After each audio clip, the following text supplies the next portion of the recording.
Alrighty, everybody. So this particular workshop, we're going to be talking about Fantasy Age and the specializations in Fantasy Age.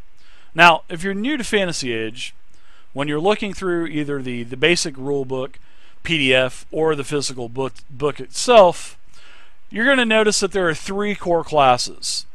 There's the Mage, the Rogue, and the Warrior. Now, if you've played other D20 games or any other games in general, you're going to say, "Wow, three classes in this game for a new game, that's quite lackluster." Or that could actually kind of turn you off. Because maybe you don't want to play a rogue, maybe you don't want to play a warrior, or maybe you don't want to play a mage. But, you know, it's just a general line, but then there's so many other ways to customize your character. So, guys, gals, if you're new to Fantasy Age, don't let the three classes scare you away. Please don't. Character creation is so robust, and character advancement past level 1 is so robust. There's so many choices out. I mean, this book is full of customization.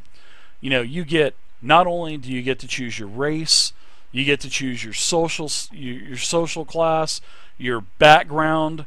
You get to choose ability focuses. You get to upgrade your abilities every single level, depending if they're primary or secondary.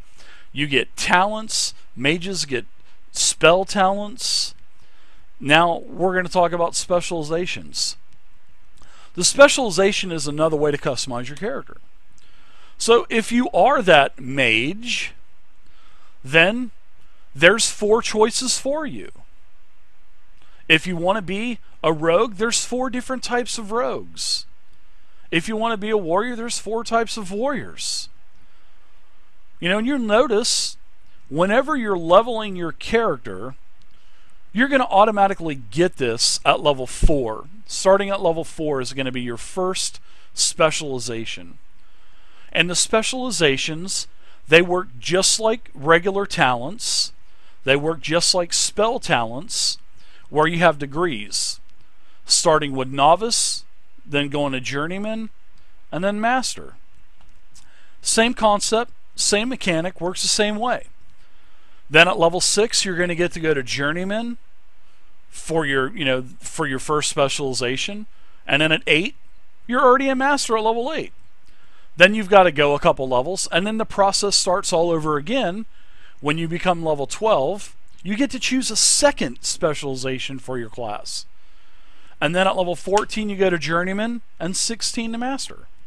So it's the same for all 3 classes. It's the same no matter if you're a mage, if you're a rogue, or a warrior.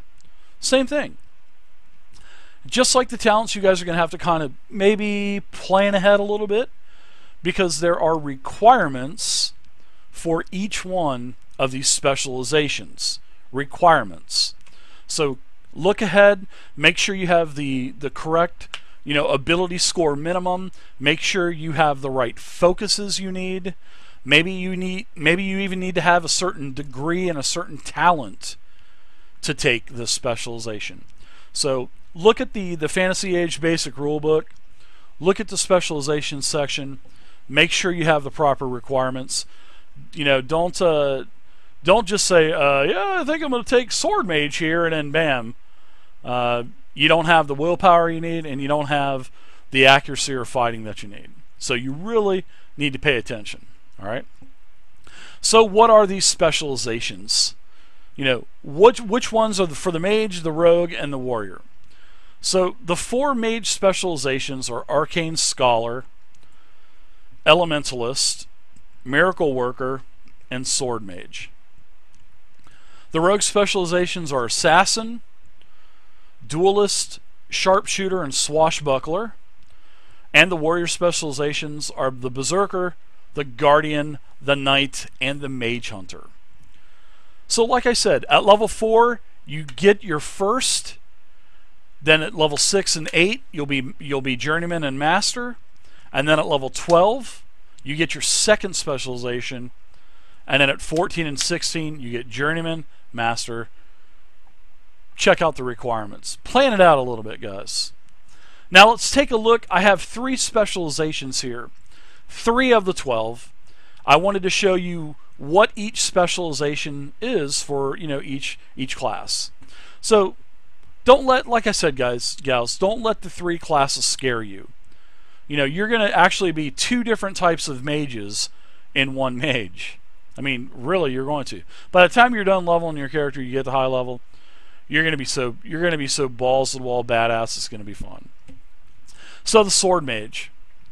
This is just one of the 4 specializations that the mage can take. And this is where, while few mages have the time to divert from their studies to take up arms, you're among those who understand the magic of swordsmanship alongside the power of a well-placed spell. Indeed, you find the 2 arts quite complementary, as a blade never exhausts its power, while a spell can often overcome a foe immune to mere steel, or enhance said steel to overcome that foe. So sword mages are most common in cultures that balance the magical and the martial, particularly for elves, whose long lives and magical natures give them the time and the talent to hone both skills. Now, remember, there's requirements. You already got the mage, you're already mage, you don't need to worry about that.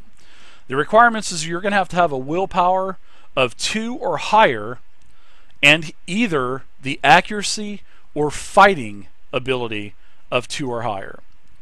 Not that hard to achieve. Willpower of 2 and either accuracy or fighting of 2. And this is where basically you meld the arts of magic and swordsmanship. So if this is your first specialization, at novice you get to pick one of the following swords to become the form of your arcane device. Either a long sword, rapier, or short sword. When you have in your hands this weapon, the blade counts as a magic weapon. So it could hit incorporeal creatures, for example. So if you have to have a magical item to penetrate it, this weapon is going to act like that. You know, and if it's not, then it is now, basically. And also, you are considered trained in the chosen sword. Pretty nice. When you go to journeyman, this is where magic flows through your blade. So when wielding your chosen sword, you can substitute willpower for strength when inflicting damage. So remember, everybody, in the core rules, on all of the strength-based weapons, all of the accuracy-based melee weapons, or fighting, based weapons, you have to have strength to do more damage. But with the sword mage, it basically, you don't have to worry about strength. You take your willpower, and now your willpower is added in for damage. Because as a mage, chances are you're not going to worry about strength. But willpower, you're going to have that up there high. So now you're going to get to do the big melee damage as like a rogue or a warrior's going to do. But they're going to have strength as their bonus damage. You're not. You're using willpower. Because that's part of your, sword mage specialization. Pretty cool. I like that. So when you become a master with sword mage, this is where you train to fight with both sword and spell. So you can perform, this is awesome, you can perform Eldritch Assault. This is a special combat stunt for 4 stunt points. This special 4 stunt point, stunt allows you to immediately cast a spell after resolving a successful melee attack with your chosen sword. And the spell that you choose must have a casting time of a major action or a minor action, which pretty much includes all of them except for the long duration hour casting time spells and stuff. Whenever you do your spell success roll, your target number success roll, you cannot generate stun points a second time. So the sword mage is actually a pretty unique twist on a mage. You can actually do some pretty good melee damage in there too. But then you're going to have to worry about taking a heavier armor. Now remember, as a mage, you're going to have strain if you wear heavier armor. And whenever you have strain, depending on how heavy your armor is, it's going to take up that much more of your mana.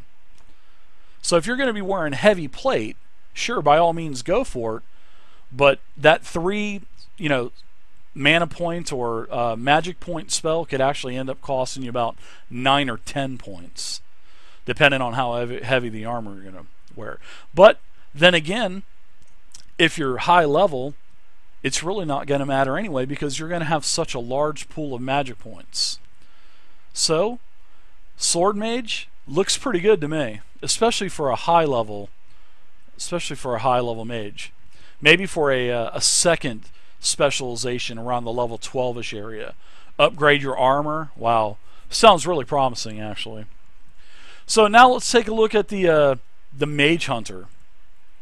This is one of the warrior specializations, and I wanted to use this as an example as well. Now, the Mage Hunter is where you suffer no arcane evil to live.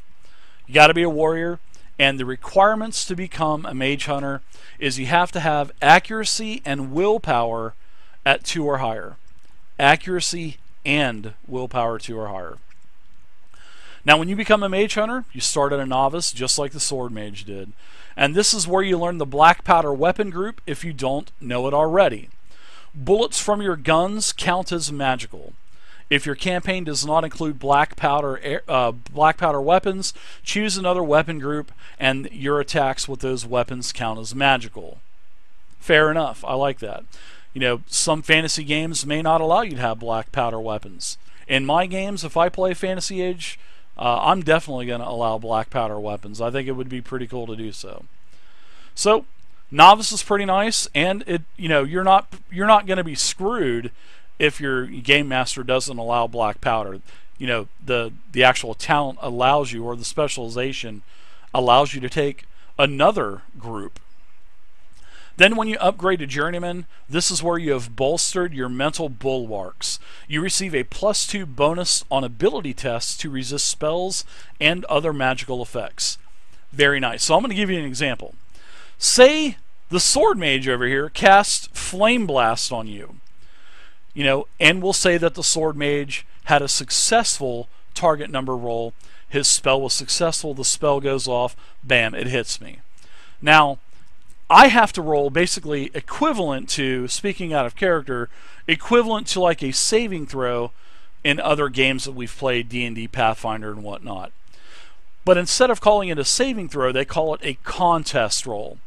Now, you're going to have to roll against the Sword Mage's spell power, which is based off of his willpower. So when you're a Journeyman here, for instance, the contest roll that you would have to do against that Flame Blast would be a Dex Acrobatics roll. So if you are rolling, you're going to roll 3d6 plus your Dexterity. If you don't have Acrobatics, then it's just 3d6 plus your Dex. Alright? Now, what this Journeyman does is it gives you a +2 bonus on that ability test to resist that spell that the Sword Mage casts on you. But if you have Acrobatics on top of it, now not only are you going to go 3d6 plus your Dex, +2 more for your Acrobatics focus, +2 more bonus because of the Journeyman Mage Hunter talent. So that's pretty nice. I do like that. And then whenever you hit Master and Mage Hunter, this is where your strikes can drain mages of their power. This is awesome. When you do damage to a mage or any creature that uses magic points, your target is going to lose 1d6 plus your willpower in magic points in addition to taking normal damage. So if you do damage to it, you surpass the armor rating of the Sword Mage, you're also going to go ahead and roll another d6, add your willpower, and then the Sword Mage is automatically going to take that damage to his magic point pool too, which is really detrimental because he's not getting a contest roll. He just automatically loses it.